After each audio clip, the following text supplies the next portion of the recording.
dear student, once again. Now we are in the basic parts of this mathematics. मैंने आपको lecture 1 में ही clear किया था कि JEE मेन और JEE एडवांस पढ़ने के लिए कुछ बेसिक प्रिपरेशन करनी होती है, कुछ बेसिक वार्म अप जिसे बोलते हैं वो लगता है। तो वो बेसिक वार्म अप तो ही कर रहे हैं। तो कुछ जो बेसिक पॉइंट्स है, स्पेशली नंबर थ्योरी के बाद इमेजिनरी नंबर के बाद कॉम्प्लेक्स नंबर्स के बाद logarithm, inequality solving, methods of interval, quadratic equation, ये कुछ बेसिक बातें हैं जो आपको कवर करने हैं। उसके बाद एक्चुअल चैप्टर स्टार्ट होगा, एक्चुअल सिलेबस भी स्टार्ट होगा, लेकिन इसे आप इग्नोर बिल्कुल ही नहीं कर सकते।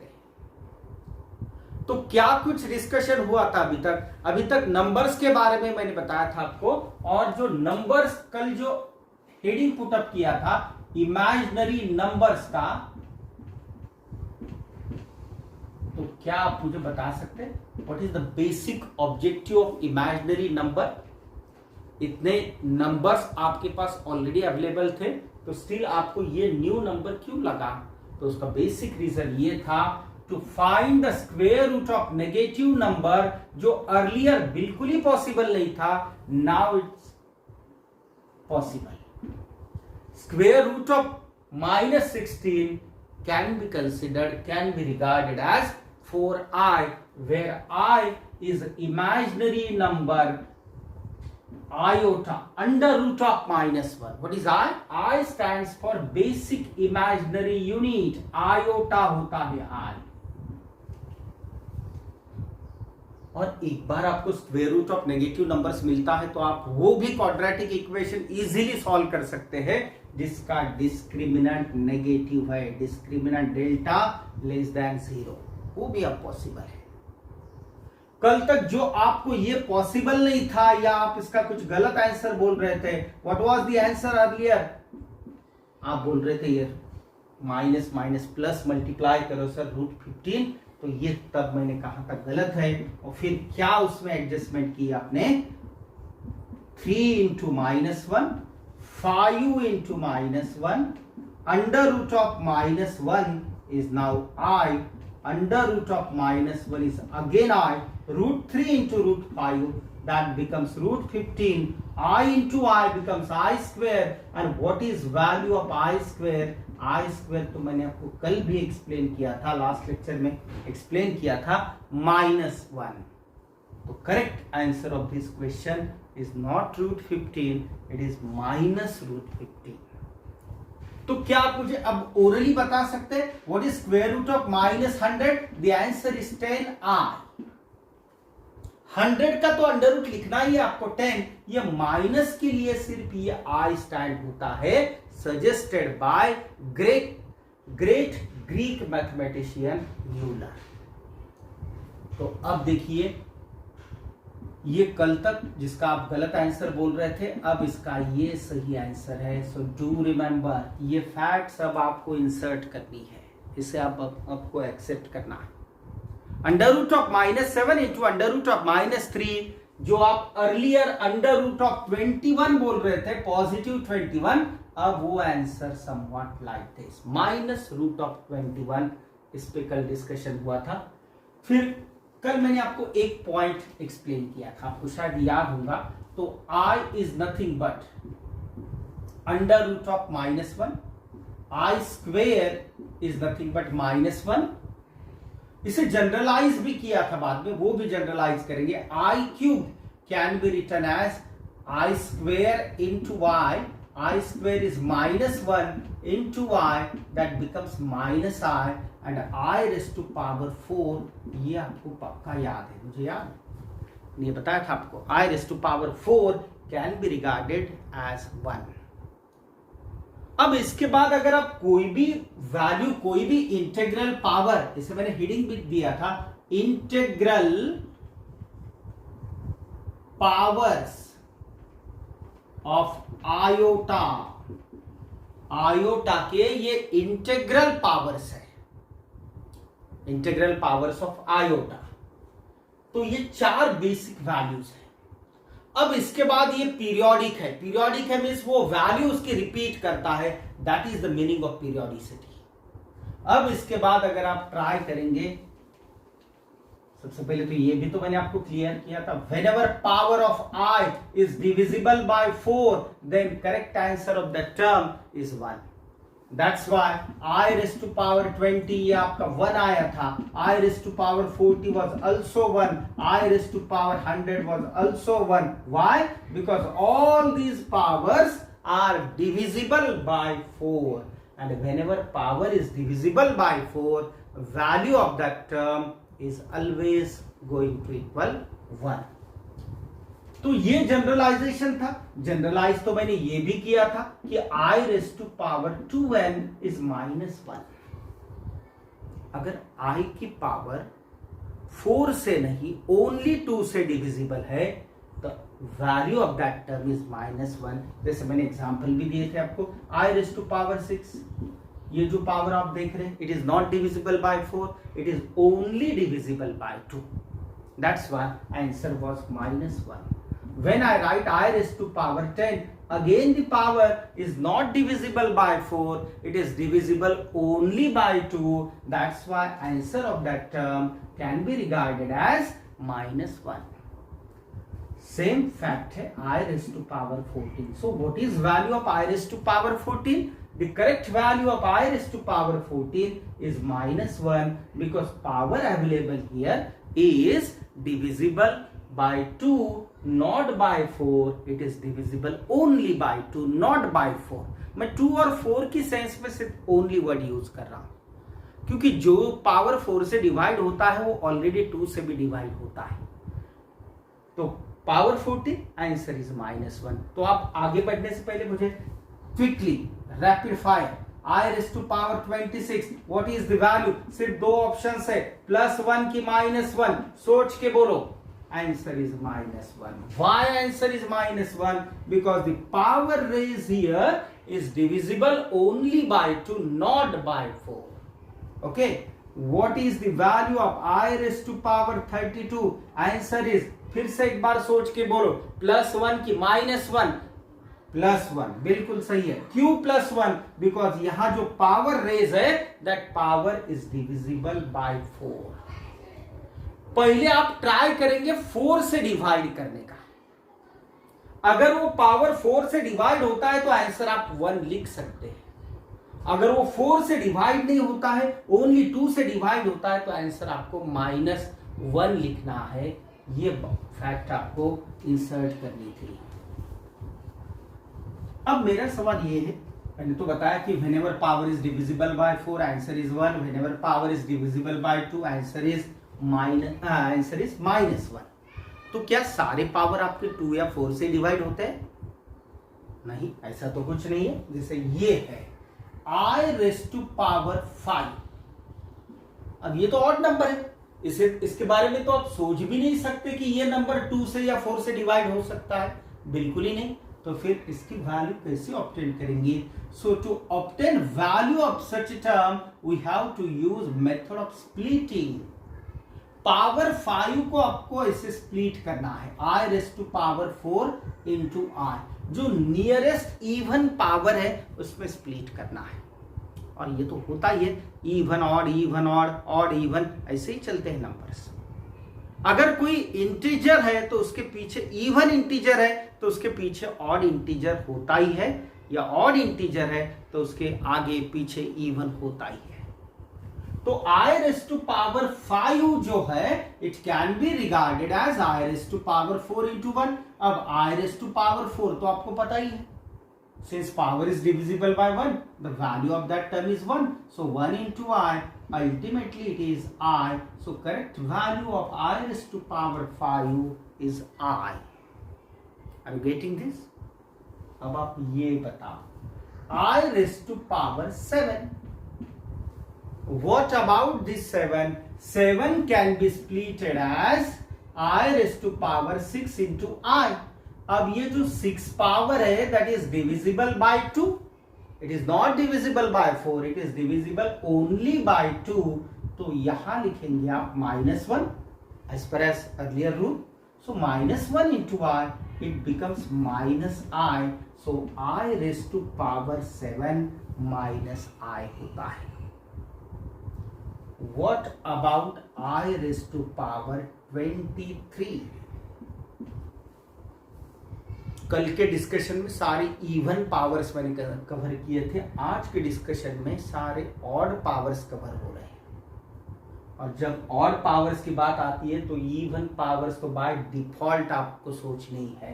23, how will you split this 23? 22 into 1, nearest इसमें स्प्लिट करना है. अब कोई ऐसा दिमाग लगाएंगे 23 में I raised to 20 I cube, तो आपको थोड़ा लंबा जाना पड़ेगा. फिर 23 can be written as power 22 and here power 1. 22 is divisible by 4 और 2. पहले 4 के बारे में सोचिए. 4 से डिवाइड होता है तो 1 लिखना है. 4 से नहीं डिवाइड होता है तो 2 से डिवाइड होता है तब -1 लिखना है. तो ये टर्म की वैल्यू होंगी -1 because the power is not divisible by 4. So -1 into I. Correct answer of the question is -I. Now tell me what about I raised to power 29? 29 अगर पावर रेज है तो ये वैल्यू आप कैसे obtain कर सकते हैं? The answer is simple. I raised to power 28 into I, where 28 is divisible by 4. As the power is divisible by 4, value of that term can be considered as 1. So 1 into I. Finally it is I. So I raised to power 29 is equals to I. अब अगर आप I raised to power 31 आता है तो इसे कैसे split करेंगे आप? I raised to power 30 into I. This power 30 is divisible by 2. So answer is -1. -1 into I. Correct answer is -I. तो अब कौन सा भी पावर हो, इवन हो, ऑड हो, आप इजीली वैल्यू ऑब्टेन कर सकते हैं. तो मैं आपको कुछ यहाँ क्वेश्चंस लिख के दे रहा हूं जिससे मैं आप इवैल्यूएट करेंगे. Tell me, evaluate one by one. I raised to power 37. कैसे लिखेंगे 37 को? 37 को लिखेंगे आप I raised to 36. Nearest even, nearest 36 I. Now this power is divisible by 4. Answer is 1. So 1 into I. Correct answer is I. अब आपने कुछ observe किया. एक फैक्ट आपको ऑब्जर्व करनी है. आयोटा का कोई भी पावर हो, any power of iota ultimately gives us answer either I और -1 या -I या फोर्थ ऑप्शन होता है +1. 4 में से कोई एक आंसर होगा भैया आपका. Power, any integral power. I am just saying about the integral powers, not fractional power like 3/2, 5/2. I am just saying about the integral power. So every time n belongs to integer, z का मतलब integer. तो कोई भी अगर integral power हो तो आपके ये 4 में से एक आंसर पक्का है क्योंकि ये पीरियोडिक है. पीरियोडिक में क्यों कह रहा था बोलो. I raised to power 1 आपका तो I होता है. I स्क्वेयर -1 होता है. I क्यूब -I होता है. I raised to power 4 1 होता है. अब इसके बाद अगर आप I raised to power 5 try करेंगे फिर से तो अभी मैंने बताया था it is I raised to power 6 अगर ट्राई करेंगे -1. I raised to power 7 आप ट्राई करेंगे -I raised to power 8 try करेंगे तो 1. देखो फिर से वही साइकिल रिपीट हुई है. और जब बार बार एक ही साइकिल रिपीट होती है ना तो that is known as periodic nature. जैसे आपने कभी देखा होगा या आपको शायद अभी तो नहीं पता होगा, ये साइन कर्व है, ये पीरियोडिक है.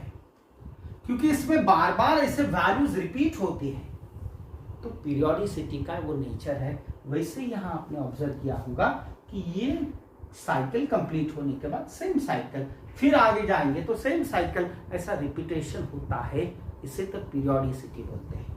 ठीक है, वो पीरियोडिसिटी क्या होती है वो पर्टिकुलर चैप्टर में आप सीखेंगे। तो मैं आपको ये इवैल्यूएशन एक्सप्लेन कर रहा था। Number 2, I raised to power 51। I raised to power 51 की वैल्यू आप कैसे ऑब्टेन कर सकते हैं? 51 need to split as I raised to 50 power is divisible by only 2, not by 4. That's why answer of that term is -1. So -1 into y, it becomes -I. This is the correct way of solving. Second one. Third one, I raised to power 101।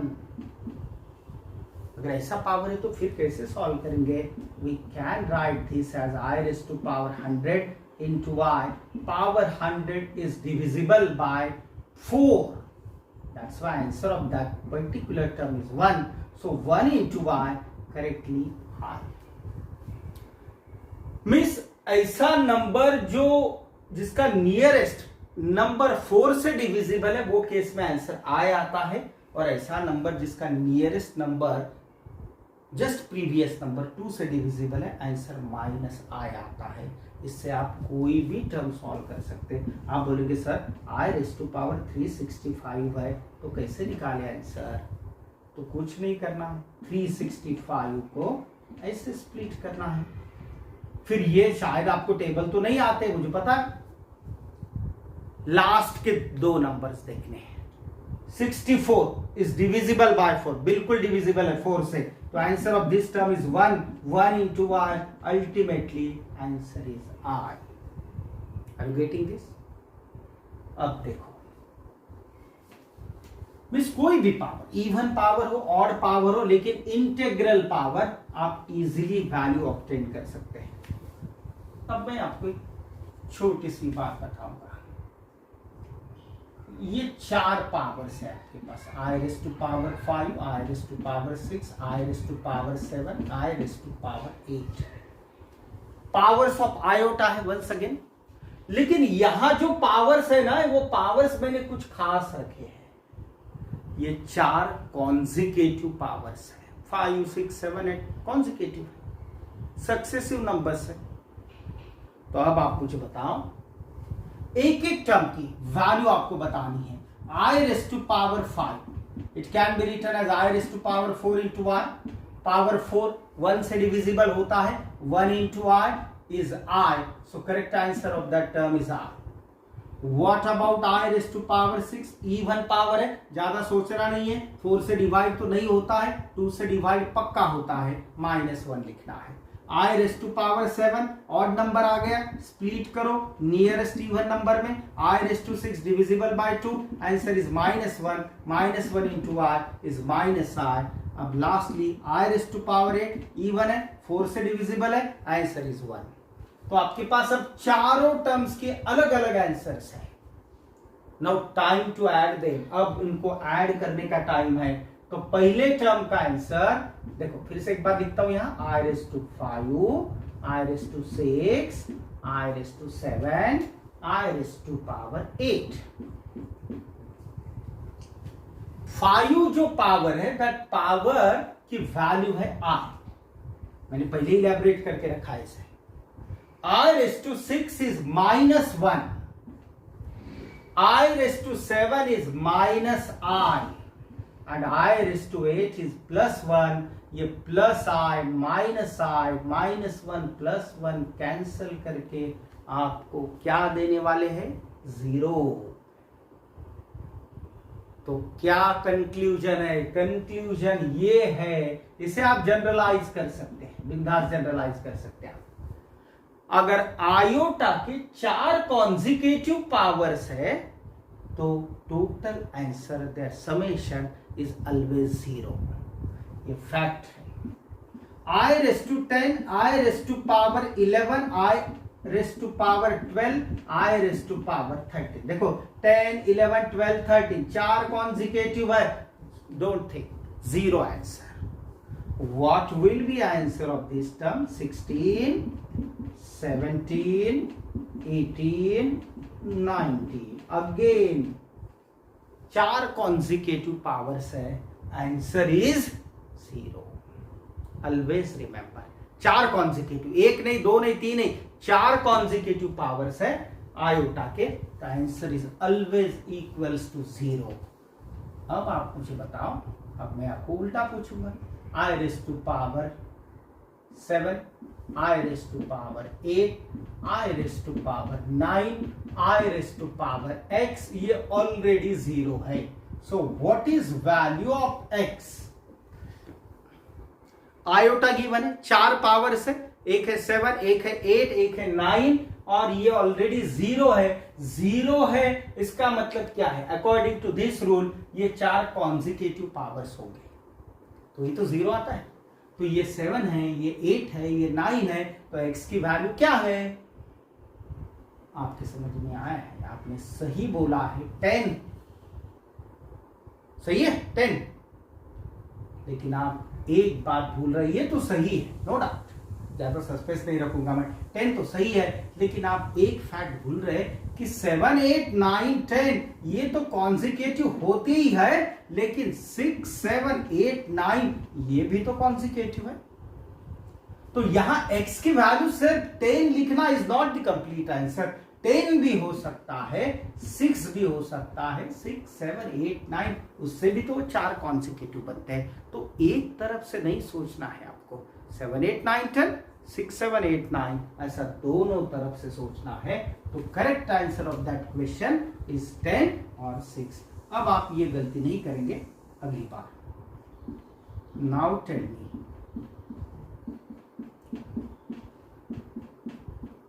This is already zero, what is value of x? अब इसमें कुछ नहीं बाकी, अब तो copy करना है। अब कॉपी कैट बनना है आपको। बोलिए 13 14 15 कॉन्जिकेटिव के लिए यहां 16 होगा, या फिर 12 भी तो हो सकता है, क्योंकि 12 13 14 15 भी कॉन्जिकेटिव है। सो इसका करेक्ट आंसर इतना लिखेंगे तो ये पार्शियली ट्रू होगा, ऐसा लिखेंगे तो ये कंप्लीट ट्रू होगा। मैथमेटिक्स एग्जैक्ट साइंस है। Okay, next. अब भाई साहब आपने ये सिंबल कहीं ना कहीं तो देखा ही है, सिग्मा।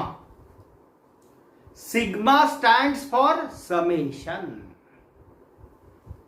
देखो, when I write n varies from 1 to 5 and here I raised to power n, n variable है, n वैरी हो रहा है 1 से लेके 5 तक। 1 से लेके 5 तक कैसा वैरी होगा? ऐसा 1 से 3 3 से 5 ऐसा नहीं, 1 2 3 4 5 इससे वैरी। तो ये है compact form of writing, sigma notation बोलते हैं इसे। अब इसका फुल फॉर्म ये है, I raise to power start from this number 1, then gradually आगे बढ़ना है 2 3 देन 4, और एंड कहां करना है? जो अपर लिमिट गिवन है वहां एंड करना है आपको। तो I raise to power n, sigma I raise to power n, n varies from 1 to 5 can be elaborated as like this। ऐसे इलेबरेट कर सकते हैं। ये तो कंडेंस है फॉर्म, ये कॉम्पैक्ट है। अब आप थोड़ा अगर सोचेंगे, अभी अभी तो मैंने बताया था कि ये चार कॉन्जिकेटिव है, तो आंसर 0 होता है। या कोई ऐसा भी बोल सकता है कि 2 3 4 5 ये चार कॉन्जिकेटिव मैं ले रहा हूं, बिल्कुल अलाउड है, क्यों नहीं ले सकते? ले सकते, बिल्कुल ले सकते। 2 3 4 5 चार कॉन्जिकेटिव है, आंसर 0। तो पहले एक ही टर्म बाकी थी आपकी, आई रेस टू पावर 1, पावर 1 लिखने की तो फैशन नहीं है, तो i plus 0 is I is the correct answer. तो ये जो टर्म का आंसर है ये i है। ओके, अब मैं आगे लिखूंगा, sigma I raised to power n. N varies from 1 to 20. What will be the answer? सोचो सोचो, पहले तो आप ये सिंबल के बारे में थोड़ा सोचो। Sigma, sigma stands for summation. ये कैसा होगा? It will be I raised to 1. n से 1 से स्टार्ट करना है, यहां एंड करना है। I raised to 1, I raised to 2, I raised to 3, I raised to power 4, so on, it goes up to last power है 20। अब वैल्यू क्या होगी वो आप मुझे बताएंगे। देखो 1 to 20 तक 4 कॉन्जिकेटिव के कितने ग्रुप्स बनते हैं?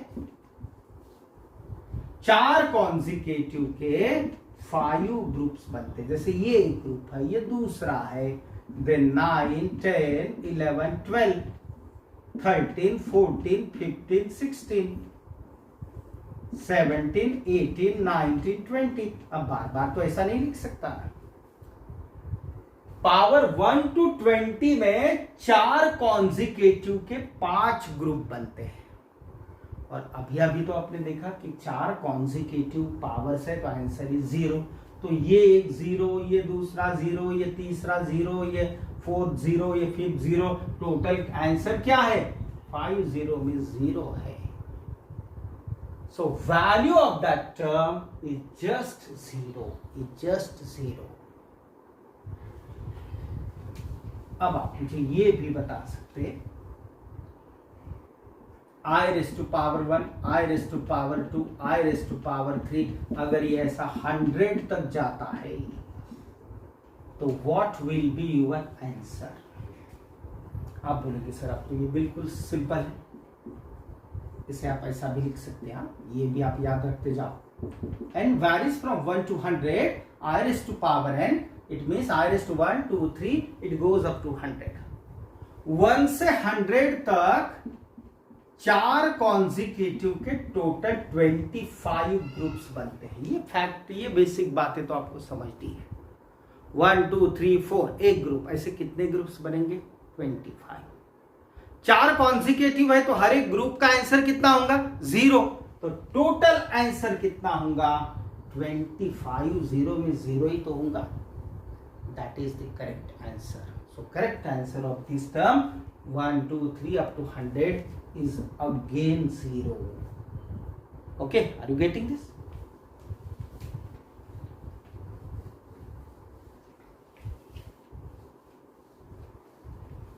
Now tell me, अगर मैं ऐसा लिखता हूं, अब थोड़ी गलती मत करो, n varies from 1 to 13, I raised to power n, तो ये इलेबरेशन कैसा होगा? इलेबरेशन तो ऐसा होगा, I raised to 1, I raised to 2, I raised to 3, it goes up to I raised to power 13। 13 छोड़ दो, 12 तक सोचो पहले। I raised to 1 से लेके I raised to power 12 यहां तक, फिर वो 13 के बारे में बाद में सोचेंगे। 1 to 12 4 कॉन्जिकेटिव के कितने ग्रुप्स बनते हैं? 3 ग्रुप्स बनते हैं, बननी है। 12/4 3, 1, 2, 3, 4 एक ग्रुप, 5, 6, 7, 8 दूसरा ग्रुप, 9, 10, 11, 12 तीसरा ग्रुप। अब ये 3 ग्रुप बनेंगे, हर एक ग्रुप का आंसर 0 होगा, तो टोटल आंसर तो 0 ही होगा ना, यहां तक। अब आगे चल के आपके पास I raised to power 13 भी तो है, आप सिर्फ 0 लिख के नहीं चल सकता, ये रॉन्ग आंसर होगा। 1 to 12 तक 0 है, फिर आगे I raised to 13 है। और क्या ये मैंने आपको नहीं पढ़ा है 13 की वैल्यू कैसे फाइंड करनी? I raised to 13 ये भी तो पढ़ा है मैंने। I raised to power 13 means I raised to 12 into I, split into the nearest even number. Now this number is divisible by 4, answer is 1, 1 into I, correct answer of the question is I. This is the right answer. ये सही answer है। आप सीख लो ये बात। अब मैं और इसे थोड़ा डिफिकल्ट करने, देखो ना, n varies from 1 to 50 I raised to power n. What is the value? Question तो मैंने काफी कॉम्पैक्ट लिखा है, अब आप इसके बारे में सोचो, थोड़ा सोचो। थिंक नहीं करेंगे तो आंसर कैसे मिलेंगे? तो आपने तो थिंक किया ही होगा। Okay, it can be written as I raised to 1, I raised to 2, I raised to power 3, I raised to power 4, so on. It goes up to I raised to power 50. अब आप ये सोचिए कि power 1 से लेके 50 तक है, 1 से 50 तक क्या 4 कॉन्जिक्यूटिव के ग्रुप बनेंगे? आप बोलेंगे सर नहीं बनेंगे। क्यों नहीं बनेंगे? क्योंकि 54 से डिवाइड नहीं होता है। कितने ग्रुप बनेंगे? तो बिल्कुल ही नहीं बनेंगे। ऐसा तो नहीं होता है। अरे I raised to 1, I raised to power 2, I raised to power 48 और इसके बाद है I raised to power 49, I raised to power 50। 1 से 48 तक, 1 से 48 तक 4 कॉन्जिक्यूटिव के 12 ग्रुप्स बनेंगे। हर एक ग्रुप का आंसर तो 0 होगा, वो तो अब कई बार देखा है आपने। तो यहां तक तो आंसर पक्का 0 है। अब इसके बाद थोड़ी फिनिश हुआ है क्वेश्चन, ये 2 टर्म्स बाकी है, पिक्चर अभी बाकी है। ओके, तो 49 को लिख सकते हैं आप 48 इंटू y। एम आई राइट? लिखना ही पड़ेगा। 48 is divisible by 4. That's why answer of that part is 1 into I, which is I. तो I raised to power 49 का आंसर I है। I raised to power 50, ये जो पावर है not divisible by 4। अगर वो डिविजिबल होता तो यहां तक तो सॉल्व ही नहीं करना पड़ता, तो वो तो 0 ही आता हुआ। Power is divisible only by 2, that's why answer is -1, I -1। ये आपका फाइनल करेक्ट आंसर है। तो ऐसे ये सिग्मा नोटेशन आपको अप्लाई करना था। ओके, तो आज के लेक्चर में मैंने आपको इंटीग्रल पावर्स ऑफ आयोटा के बारे में काफी कुछ इंफॉर्मेशन दी है, कुछ प्रैक्टिस भी करवाई है। लेकिन क्या आप ये जानते हैं नेगेटिव पावर अगर इन्वॉल्व होते हैं, नेगेटिव बारे में आपने सोचा ही नहीं है। देखो, I raised to power -1 का मतलब 1/i होता है। डू रिमेंबर, ये पहला नेगेटिव पावर है। अब मैं इसे क्या कर रहा हूं, देखो 1/i, numerator multiplied by i, denominator has been multiplied by i, 1 into i into i square, and what is I square? -1। तो फाइनल करेक्ट आंसर है आपका -i। तो अब इसके बाद ये फैक्ट आप लर्न करो, नोट करो, रीड करो, कैसा भी करके याद करो। I raised to power -1 या 1/i आता है, तो उसे आज से आप -i लिखेंगे। अब देखो, मैं आपको एक नेगेटिव पावर दे रहा हूं, I raised to power -70। It can be written as 1/i raised to power 17। Now this 17, देखो नेगेटिव पावर, न्यूमरेटर का नेगेटिव पावर डिनोमिनेटर में पॉजिटिव होता है या वाइस वर्सा? पॉजिटिव डिनोमिनेटर में आके नेगेटिव होता है न्यूमरेटर का पावर। 17 को आप लिख सकते 16 into i। 16 4 से डिविजिबल है तो आंसर 1 है। तो ये 1/i है, एंड 1/i कितना होता है? अभी अभी तो बताया है मैंने, -i होता है। ओके, तो ऐसे ही नेगेटिव पावर्स की वैल्यूज कैसी फाइंड करनी है ये भी आपको सीखना है, लेकिन उसके लिए थोड़ा आपको वेट करना पड़ेगा, धीरे धीरे प्रोसीड होंगे। ओके, तो कल के लेक्चर में देखते हैं how to obtain the values of negative integral powers of iota. उसके बाद कॉम्प्लेक्स नंबर बताऊंगा, फिर मेथड्स ऑफ इंटरवल एक्सप्लेन होंगी, इनइक्वालिटीज के बारे में लॉग भी एक्सप्लेन होगा, कॉम्प्लेक्स नंबर के बारे में भी कई सारी इंफॉर्मेशन आपको प्रोवाइड करेंगे। अब अभी तक जितना हुआ है वो आपको रिवाइज करना है। ओके, कल मिलते हैं फिर एक बार।